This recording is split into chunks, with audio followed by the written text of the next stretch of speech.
YCP నేత వల్లభనేని వంశీ అనుచరుడు కొమ్మ కోటేశ్వరరావుకు ACB court ఈ నెల 15వ తేదీ వరకు రిమాండ్ విధించింది.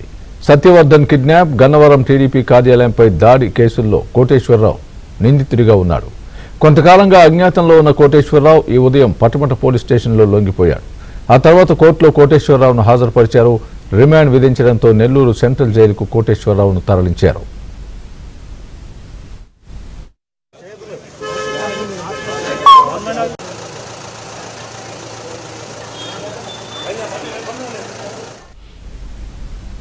వైసీపీ నేత వల్లభనేని వంశీ అనుచరుడు కొమ్మ కోటేశ్వరరావుకు ఏసీబీ కోర్టు ఈ నెల 15వ తేదీ వరకు రిమాండ్ విధించింది.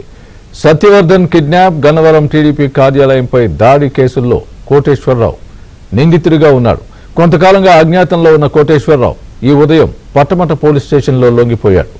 ఆ తర్వాత కోర్టులో కోటేశ్వరరావును హాజరుపరిచారు. రిమాండ్ విధించడంతో నెల్లూరు సెంట్రల్ జైలుకు కోటేశ్వరరావును తరలించారు.